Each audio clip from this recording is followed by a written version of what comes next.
Welcome to the Circuit of Success Podcast. The Circuit of Success Podcast. With your host, Brett Gilliland. Brett Gilliland, Visionary Wealth Advisory. The Circuit of Success Podcast. Let's start the show. Welcome to the Circuit of Success. I am Brett Gilliland, your host, and this is Dan McClory. Dan, how you doing? I'm doing great, Brett. Thanks for having me on the show. Awesome. Great to be with you. How is beautiful California right now? It's not bad. I just got back from Florida. It's definitely cooler here, but no humidity. The sun is out. It's a great day in Southern California. Yes. Our paths crossed last week, and we didn't even know it, did we? I was in Palm Beach Gardens and West Palm and in Aventura, and you were down there as well, weren't you?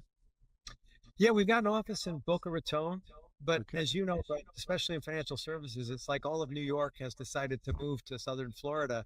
And you bump into people all the time that you're not expecting to see there. It's kind of like their second home. And we even have tax exiles from California that have gone 3,000 miles to be in that place. Yep. It's amazing the traffic over the years I've seen change. I mean, it's always been not great traffic, but it was absolutely awful this time. The traffic was terrible. So more and more people, they said since COVID, so many people just moved there. But you can see why. It's a beautiful part of the country. Well, again, you are Dan McClory. You are the CEO and chairman of Boustead and Company, and it's a non-bank financial institution, so investment banking. You guys take people public through IPOs, and we'll dive into all that stuff. But if you can, Dan, just kind of what's helped make you and shape you to be the man that you are today? I'm sure you have a similar experience, Brett, but a lot of people say they are who they are despite where they came from. But I would say you are who you are precisely because of where you come from. And I was born in Detroit and grew up there in the 60s and 70s and was fortunate to compete in athletics in college and track and cross country at Eastern Michigan University. And my first job was with Ford Motor Company. They sent me to California. I've been here 40 plus years. Wow. But I think what I learned growing up in a place like Detroit, which even at that time was challenged and had lots of things to overcome, has really bode well for me in life and has just ingrained in me a number of principles that are, super essential for being even remotely successful. Yeah. And did you see some of that from your parents? Like, did you see success there? Did you not see success there? I'm always fascinated by where people come from. Yeah, I was the first generation of my family to go to college, and my dad worked in the steel industry in Detroit, which was somewhat cyclical. And but my parents were determined that all four of us kids were going to go to college, and it's actually worked out pretty good. So from relatively humble beginnings, my older brother is a judge in Detroit. My younger brother is a Roman Catholic bishop. I'm kind of the businessman in the middle there. And my sister is a fantastic mother of 6 children that had her own career as well in social work. Nice. It's awesome. 6 kids. That's a lot of kids. It sure is. I've just got 3. That's been a handful. Yes, exactly. So what are you seeing, Dan? So all these companies that you guys have been fortunate enough to work with and take public, and so you have a founder of a company and they've built something, they built it pretty special. Like what are the characteristics you're seeing in all these businesses that have been super successful? What is that common denominator that you're seeing from leadership? Yeah, you run across lots of successful people too, Brett, and it's just that. It's people. You can have incredible people that can make things happen with mediocre assets, companies, business prospects. And conversely, you can have mediocre people that have phenomenal advantages, but just can't get it together and make things happen. So I always err on the side of people. One of the benefits of what we're doing in investment banking, because we're a generalist investment bank, I always say we're a specialist generalist. So we're not particularly focused on any one sector. The diversity of people that we meet, both industry-wise, geographically, a third of our clients are Asia, a third are in Europe, a third are in North and South America, is just unparalleled. But it's got to come down to the people and then the team that normally that founder or those founders can inspire to follow them and to persevere, overcome. But like we're seeing today, to adapt, to modify their approach, to not just be locked into one thing. It's about reinventing yourself and your company as is required. Yeah. What are they doing to focus on culture? I mean, I'm assuming culture is a big part of that, clearly. It is, because if you're not convinced and you can't convince the people that you're leading Right. to have the same outlook, you're done. So I think the culture is, to be entrepreneurial, to take risks, take calculated risks, make sure you've got a plan for everything, and understand that the plan goes sideways, like Mike Tyson says, when you get hit in the face. Yeah. Be able to land on your feet and get out of those dark one-way alleys, and find ways over, around, underneath, because nothing's simple and nothing's easy. So I'm writing down here when you said taking calculated risk. I couldn't agree more. But at what point do you also have to trust your gut versus that whole paralysis by analysis? So I've seen it for 20 something years. So of you that people that just can't get out of their own way because everything's got to be perfect. They've got to analyze it. I'm assuming the people that you've been around the most successful trust their gut and just take action. Would that be a fair statement? They do. And I'm reminded when my oldest son graduated from Berkeley, and Eric Schmidt, who was the executive chairman of Google, gave the commencement address. The theme was say yes to things.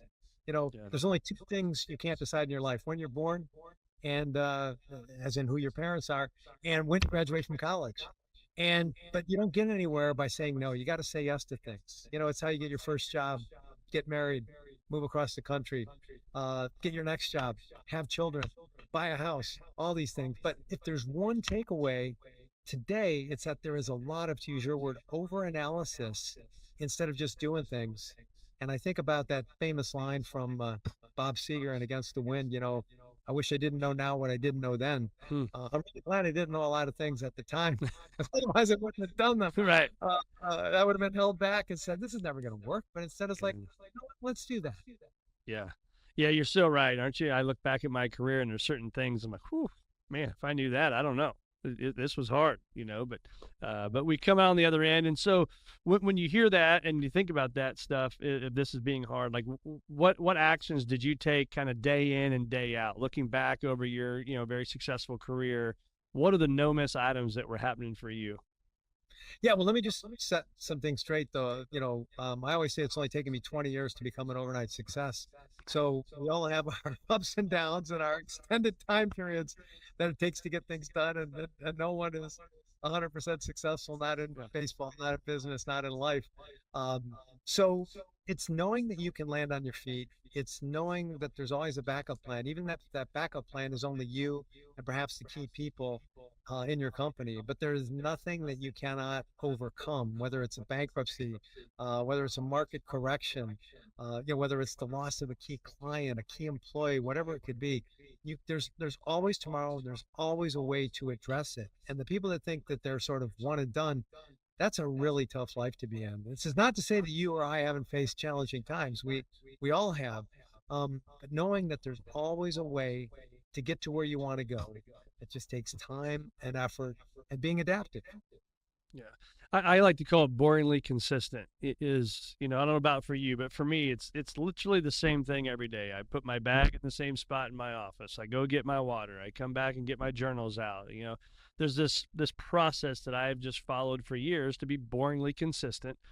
Were those there? Are those still to this day there for you, or were they back, again in your early times as you're building the businesses? What was that like for you? Yeah, absolutely. I mean, I think about it like athletics, and in my case, it was track and field and cross country at a mid-major university, and of course, the things you learn when you're coming up through junior high and high school. And it's about repetition, it's about practice, it's about discipline, it's about a routine. I'm big on routines. I'm really big on routines. I don't care if I'm in Uzbekistan. I'm going to be on my routine. I'm going to get up in the morning. I'm going to run 3 miles. I don't care if I just got off a plane. That's going to happen. I'm going to do certain things, and I'm going to repeat that. And even if I've been totally disrupted through travel or time zones or anything like that, I'm going to do that. And again, over time, that promotes, not just in your subconscious, but in your actions and what other people model about your actions, that, there's a plan here. There's something that's being followed through on. There's something that's being taken action on, even though it seems to be a series of extremely small steps. The structure and discipline of habit, I think, is super important. Yeah. So 3 miles a day. That's right. I always say I used to run in college 30 pounds ago, but 3 miles a day, rain or shine. In fact, it's more fun sometimes when it's pouring down rain, just to break things up a little bit. But that's definitely one of my routines. That's great. And other exercises you've done to stay active and keep energy? Nothing really more than push-ups and sit-ups. I couldn't say I'm a big weightlifter. I like to play basketball, but my three-point shot is one in a row, as I like to say. So not a whole lot more there. I'm not Yeah. a big golf tennis player, but yeah, just getting out there and doing it at street level is what I enjoy. What do you think when I always say when the lights aren't on, right? You hear that talk about for athletes as well. When the lights aren't shining and you got to be practicing and putting in the work, where would you say when you look back on your career, even other people's career that you've seen and you've watched, what were they doing when the lights weren't shining?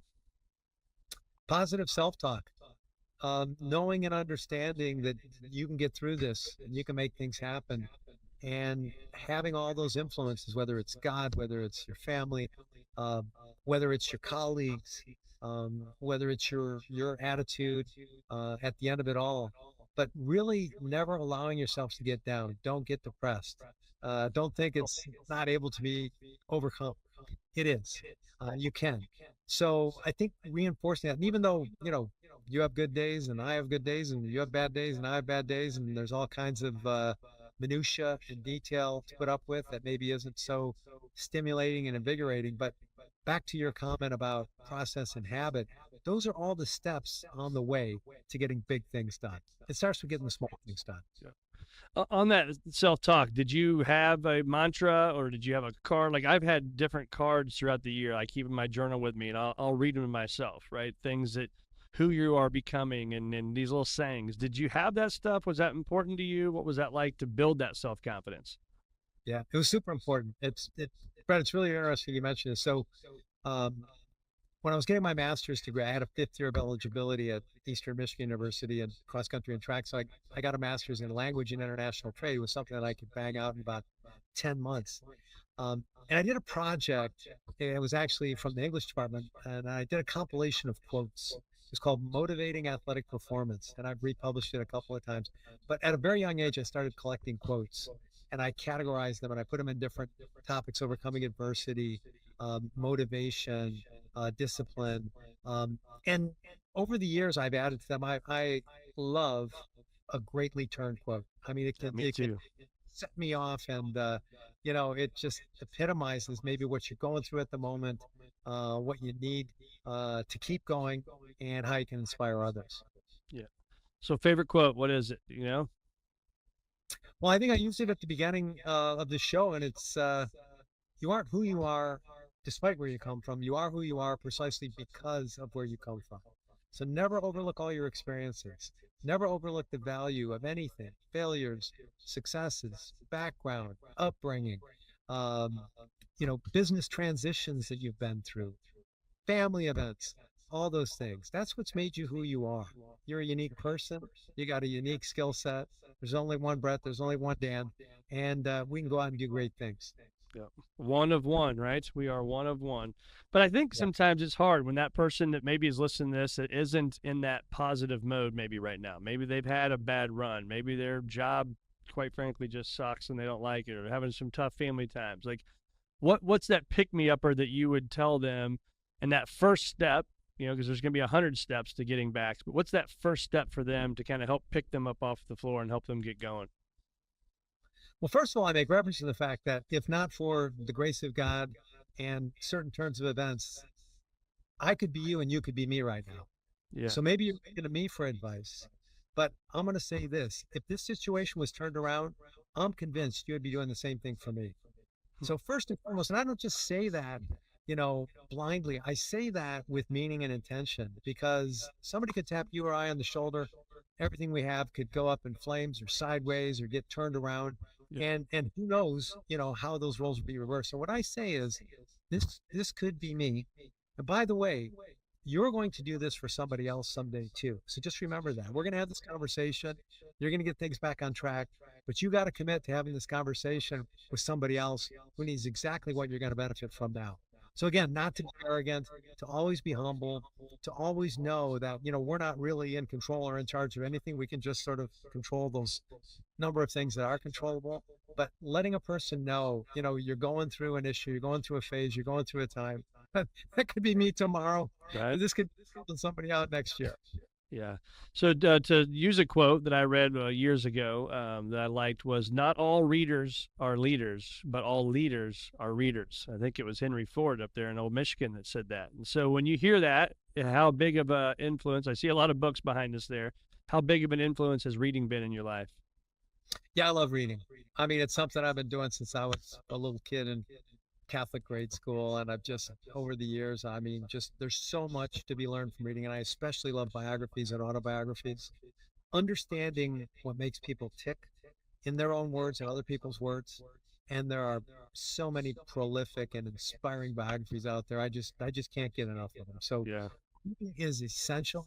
I think, I hate to say it, it's becoming somewhat of a lost art. People want to, look at a Kindle or, watch a 15-second TikTok video and understand, what that book intended as opposed to reading it. And when I read, probably like you, Brett, I'm an active reader. I mark things up. I bend pages. I stick paper clips in. I put Post-it notes there.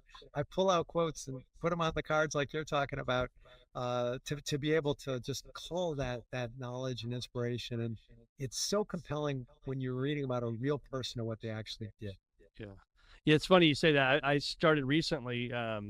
My bookmark now is just a good size, like a postcard type thing, and I'm writing down every quote from it, what page it was, but then also the mindset of what it jarred up in my mind when I read something like that. So those takeaways, and so it's been very helpful. I've always been a highlighter. I highlight my pages. I have to read the book. I have to keep the book. I always ask people, are always like, "Hey, can I borrow that book?" I'm like, "No, you can't," because I reference these books. I'm like, buy it on Amazon. It'll be here in 12 hours. Right. But I think it's just important, right? And my thing is 10 pages a day. Every day, 10 pages. Doesn't mean you're perfect and you do it every single day, but it's been one of the best things for me is to read. And so for the last 7 years, really, I've just been consuming as much as I possibly can. So for those people not reading, I always they always say, "Oh, I never have time. I don't have time." So how did you find time and how did you make it part of your life? Well, I mean, that quote, you want to get something done, ask a busy person, right? Because they know how to get things done, right? Person who's not busy, there's a reason. They don't know how to get things done.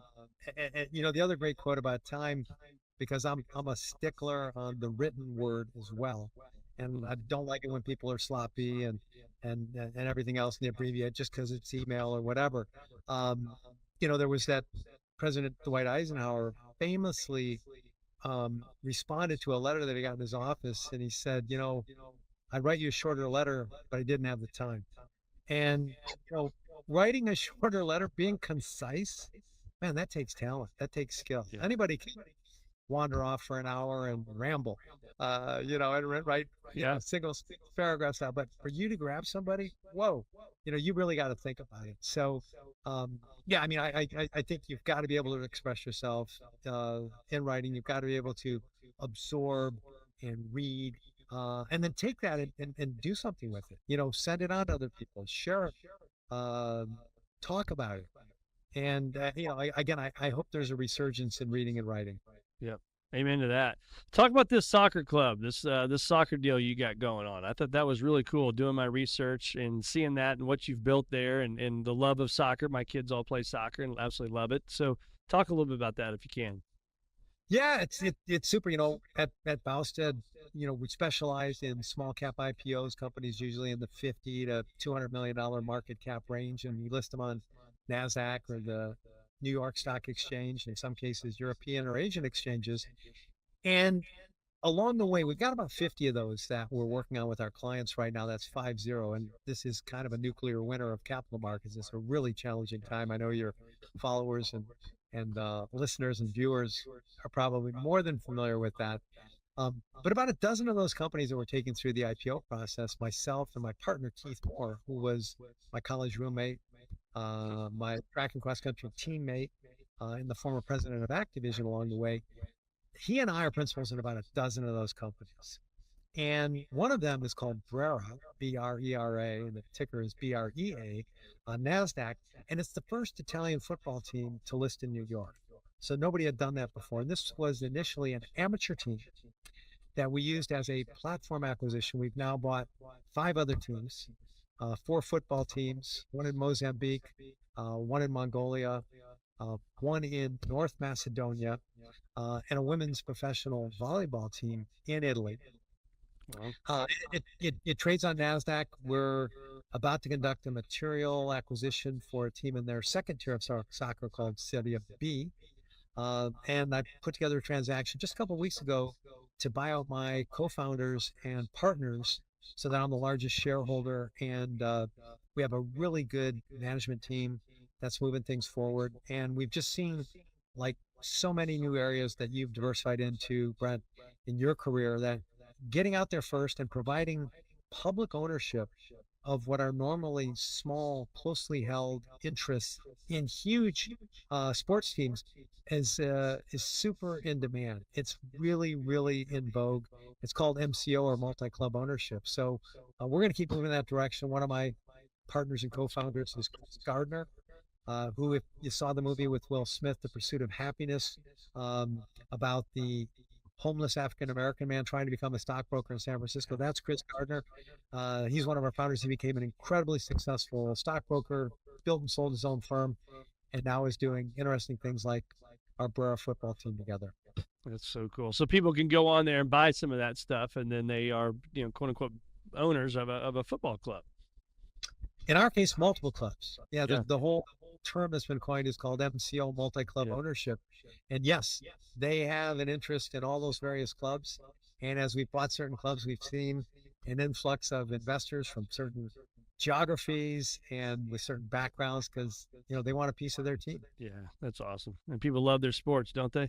Talk about one of the hardest moments, and you have to share the moment, if you will, but obviously not everything is just a straight line to success. So any of those tougher days for you, like what did you do? How did you pull yourself up by the work boots and get out of it? And what did you learn most in those situations? I think there's a general trend, if someone were to dissect my career, is that I have had to adapt to many different situations. So I started out with Ford Motor Company. I then got my licenses in insurance, fee-based financial planning, investment products with Cigna Financial Services. I then became an entrepreneur, along with my wife, founded a company in Italy for the manufacturing of software. Came back to the U.S., invested in what at the time we called the .com. Now I call it the .comedy revolution in the extremely late 90s and not quite 2000 when it peaked. So I think being able to reinvent myself time and time again, and knowing that I hadn't exactly figured out what that next step was going to be, but I wasn't so specialized in any one area that I couldn't modify and adapt and absorb something new. And there are invariably setbacks with any number of businesses, but having a number of different industries that I've gone into and come out of, I think I've really gained an appreciation for what it takes to continuously reinvent yourself. Yeah. And it seems to me like you're a builder. You like to build. Is that a fair statement? Yeah, I do. Even though I've never been a massive manager of large numbers of people, I think through my style and my productivity and my ability to inspire and motivate people, that I've been able to attract followings in the various organizations that I've been a part of, a founder in, a key shareholder of over the years. But I wouldn't be the Harvard Business School manager that you would read about in a case study for your MBA. But I think being open to different approaches, different types of people, different situations, and not being put off by them like so many people are. Yeah. Yeah, I think it's to your point of that, your Harvard MBA thing. I think, though, at the same time, you could probably teach a PhD lesson because you have taken action, you have bet on yourself, and you've built the things that you've built and exited the things that you've wanted to exit, right? For the most part, yes. And, no offense to any of your listeners, I meet somebody from Harvard. Sometimes they'll say, well, I'll help teach you how to make money. And I said that one time to a billionaire, and he said, well, actually, I'm doing I think I'm okay. and, I kind of came off of that, but yeah, as I like to say, no one's asked for my report card lately.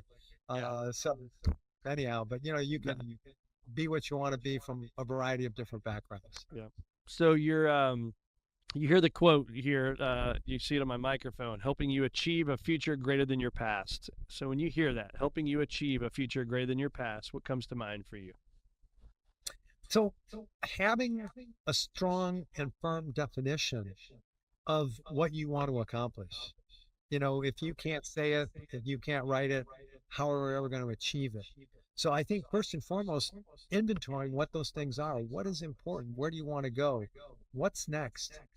How does that inspire in you a sense of fulfillment, satisfaction, contribution to others? All those different things that come into it. So I think starting out, knowing what you want to do, not just blindly chasing money or upside or alpha or net worth or anything like that, but what is it that really turns you on? I know that sounds a little cliche and a little bit trite, but with that as a starting point, you can get your arms around it and define it. Wow, you're now you're on your way to really being able to apply yourself. Yeah.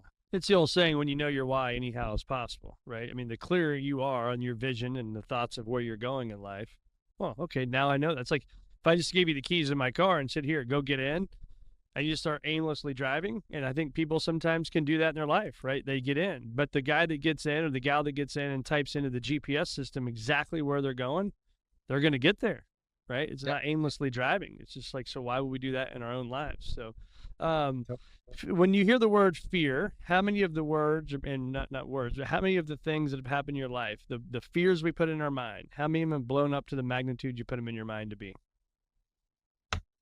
Well, in hindsight, ultimately, very few. Yeah. But in the moment, as you're alluding to here, Brett, it's bigger than life. It has an outsized importance. It's life or death. It's game over if this doesn't happen.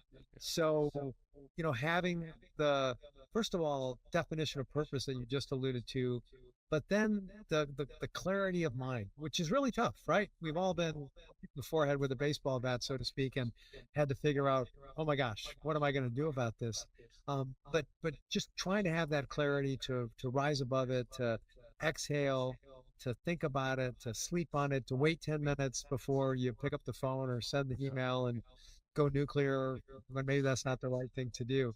But just being able to reassure yourself that, we have to respond, but we're going to get this. Yeah, we're going to be all right. Yeah. Where do our listeners find more of Dan McClory?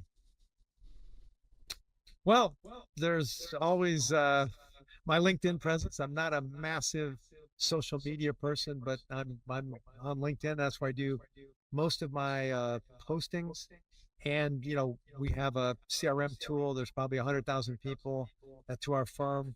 We outbound updates of a variety of things, not just business, but philanthropy, outside pursuits. We like to keep people updated. But I'd say probably LinkedIn is as good a place as any to start. Of course, Google, especially somebody with the background of yours, that could Google you and find a plethora of things to connect with you on and to talk about. Absolutely. Well, Dan, thanks so much for being on the Circuit of Success, man. Really appreciate your time and your wisdom, and thanks for sharing today.